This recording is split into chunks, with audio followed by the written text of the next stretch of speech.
Good morning. You're watching Good Morning Kenya right here on KBC Channel 1. Now, we understand that government is ramping up capacity to just tackle the issue of Covid-19.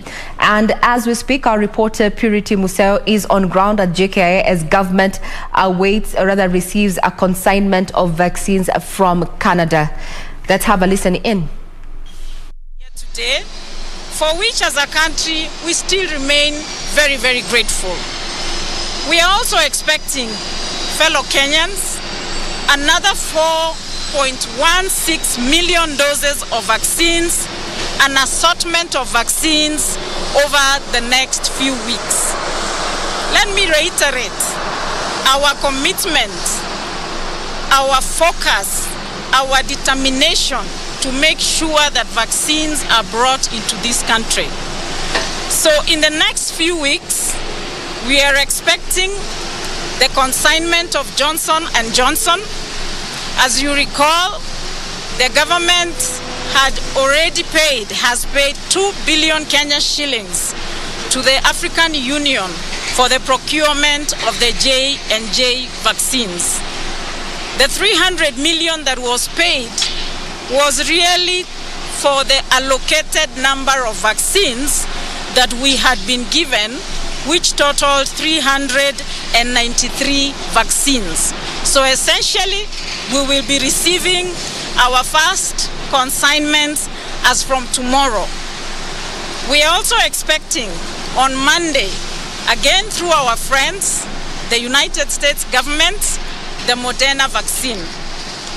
We also are expecting to receive Pfizer vaccine, Sinopharm vaccine from the government of China in the next coming weeks. These vaccines will progressively enable us to continue to inch closer every day towards our target of vaccinating at least 10 million Kenyans by December of this year. Ladies and gentlemen, these developments, they point to the government's commitment to the vaccination process, a resolute commitment to safeguard our country and to safeguard our citizens. And consequently, we shall not allow anyone to jeopardize the process, either by attempting to gain some political mileage out of it, or by doing things that will endanger the life of Kenyans. I urge all Kenyans and people who reside in Kenya to ensure that you all get vaccinated at the designated vaccination sites or those that we have accredited to offer vaccination. We continue to get claims of concern that some people are paying to get the vaccine. And I want to take this opportunity to reiterate to all of us that all the vaccines that we have in this country are offered free of charge to the citizens. All the vaccines which are either coming through our friends and partners or through the use of public funds to procure come and are provided to faith-based hospitals, facilities. They are provided to private facilities. They are provided to public facilities at absolutely no cost. And therefore, it is very important for us to ensure that we indeed report any cases of anyone, whether a health worker demanding for payment or a health facility demanding for payment through our COVID-19 response line, which is the 719. You may also get through to us through the usual ministry communication channels and the several other regulatory agencies that we have within the ministry. As I said earlier, the Ministry of Health has clearly listed all the vaccination sites where people can go and get the vaccine. We've gone further to make this information easily accessible on our ministry website. And in the event that there is any difficulty, we encourage the citizens, please seek these services of knowing where to get your vaccines, either from our website for any additional information, as well as using the 719 hotline, or contact any of the government agencies and medical regulatory bodies that can point you in the right direction. Ladies and gentlemen, as was clearly stated by the Cabinet Secretary in the Ministry of Health, we are working very closely with the private sector. We have made significant strides together in a venture to ensure that collectively we provide vaccines as quickly as possible to the population. And I wish to report to you that through KEPSA, and which my minister had mentioned earlier, they have been able to mobilize $2.4 million US, that is 240 million Kenyan shillings, and this money was paid to a dedicated Central Bank of Kenya account, and the money was wired to the African Union, and out of that we will be expecting to receive 240,000 J&J vaccines by next week. And really, following the cue of my minister, we really appeal to the private sector to use this mechanism, to use this arrangement to make a contribution in helping us to fast-track vaccination so that we can get back to the business of running the country as normal. I wish to reiterate once again that these vaccines are free of charge. Again, I will not tire to say that they are free, whether in a private facility, whether in a faith-based facility, whether in a public hospital, or whether in a designated vaccination site, because we do designate a site where vaccinations are done as part of an outreach program. It is therefore illegal, immoral for anyone to take advantage of this process for purposes of political gain or for profiteering and trying to get political capital out of a matter that is so grave, a matter that threatens the very existence of our country and our people. It is against this backdrop that we would wish to warn once again anyone attempting to interfere with the vaccination exercise, and to really say very categorically that they shall face the full force of the law.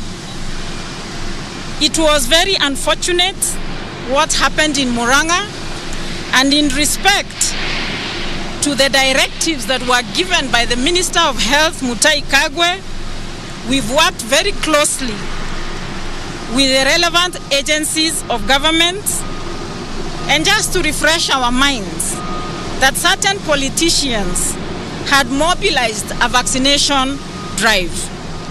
So together with other agencies of government, we are happy to report that at least 7 people have been arrested. I'm aware that we are still hot on the heels of the main principal persons behind this, and one of them being a medical doctor. I wish to really assure you that all those individuals that have been nabbed will face the full face of the law for their acts of both omission and commission. And at this point, I want to take the opportunity to most sincerely thank the medical practitioners and dentists and councils, dentist council, for the very swift action that they took, which led to the immediate revocation of the vaccination license for the facility in question, which was the Ruai Family Hospital. The lady who handled the vaccines, who is a nurse, she's now being investigated by the Nursing Council, and I have no doubt that she may end up being deregistered from serving as a nurse in this country. So, for that, ladies and gentlemen, we want to just urge, as a Ministry of Health, that we really urge and expect total cooperation from both our healthcare workers and those who are charged with the responsibility of deploying the vaccines from our stores up to our health facilities, and even those charged with the vaccine management at the facilities. We are really making a special appeal to all the healthcare workers to please remain true and faithful to their professional oath that they made to protect and to save lives. Even as I make this appeal, I know that there are so many that are doing the right thing. There are many that have dedicated their time, their effort, made sacrifices to do the very right thing. And to those, we wish to really thank them most sincerely for the very good work that they continue to do.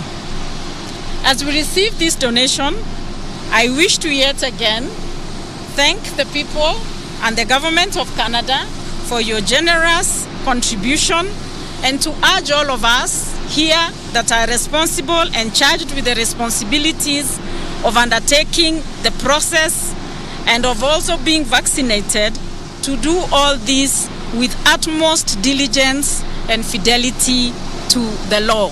I want to thank you very much and take this opportunity to welcome His Excellency, the Acting Canadian High Commissioner to Kenya, Mr. David Anthony, to also make his remarks. Asante sana. Thank you.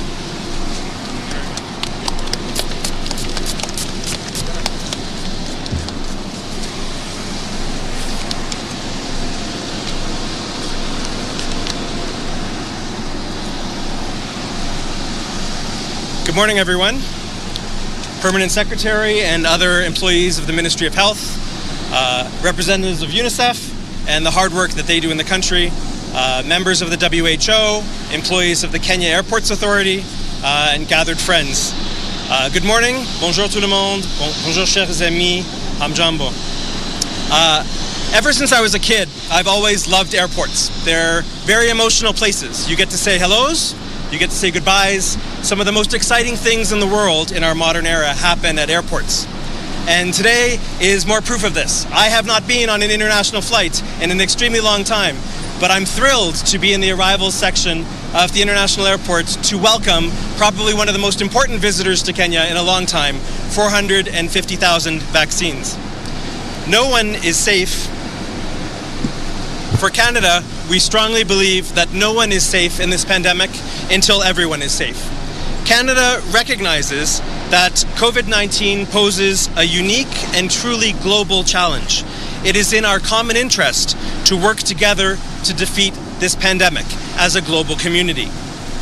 As Canada, we remain committed to global efforts to stop COVID-19 and to address its devastating impacts.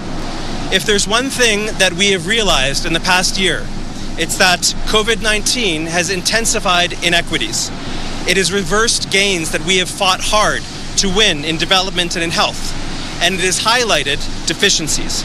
Therefore, all of us must work together to build back better. Canada has committed more than $2.5 billion in international assistance in response to COVID-19.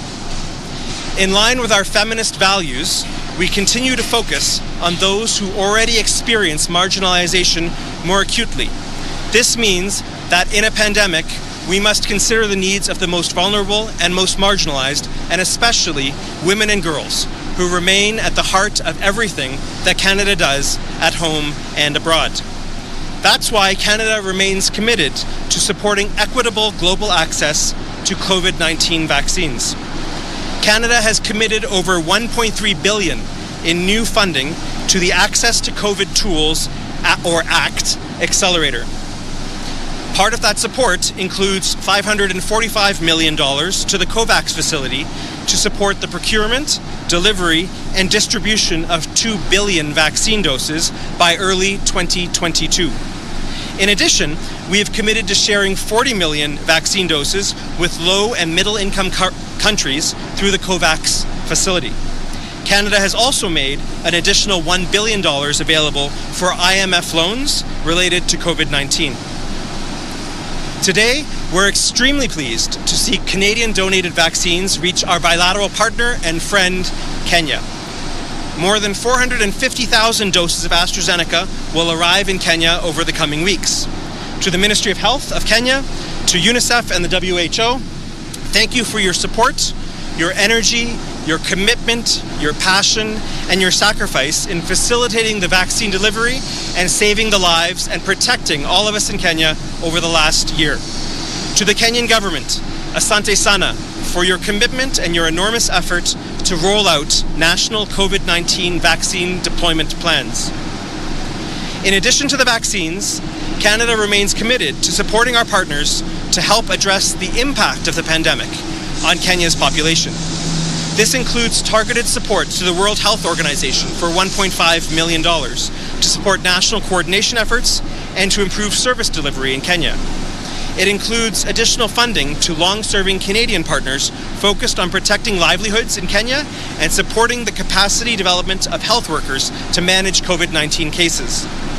It includes an additional $200,000 to women's rights organizations to respond to the gendered impacts of COVID-19 here in Kenya, and over $300,000 to grassroots community organizations to bolster their community-led responses to the pandemic.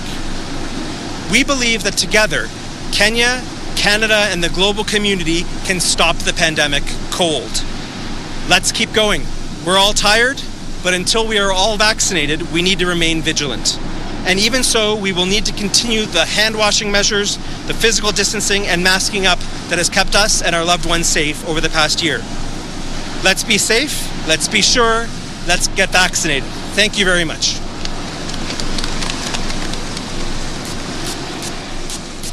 This is sounds and pictures of what is happening at the Jomo Kenyatta International Airport as the Kenyan government now receives another consignment of AstraZeneca from Canada there. We just had the High Commissioner of Canada there addressing the press that is there, including our reporter Timothy Kipnusu, who is going to be, we're going to be linking up with him in the course of this broadcast. Some of the take home from that particular press conference there, we had PS Muchacha there reminding the health facilities that have been appointed to roll out the vaccination exercise that they need to follow due diligence, and has used the Ruai Family Hospital as an example, where she revealed that now investigations are underway, and the nurses as well as the doctors that have been involved risk losing or rather being deregistered from their either the nursing as well as just the doctorate there. Well, someone is still at large, a doctor is still at large, but she has ensured that the authorities are hot on their heels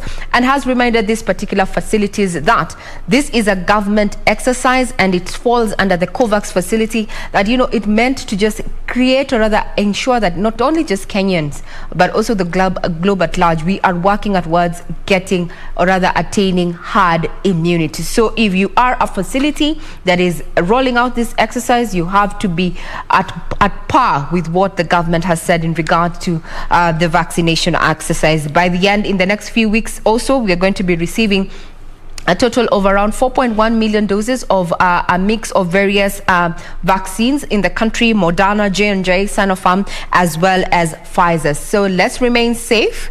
Mask, use your hand sanitizer, wash with running water, wash your hands with running water and soap, and social distance where you can. It begins with you. We may receive the vaccine, but that doesn't mean we are out of the woods, because even those vaccinated can still contract and spread this particular virus. We're going to be bringing you up to speed with any developments in regard to the fight against COVID-19.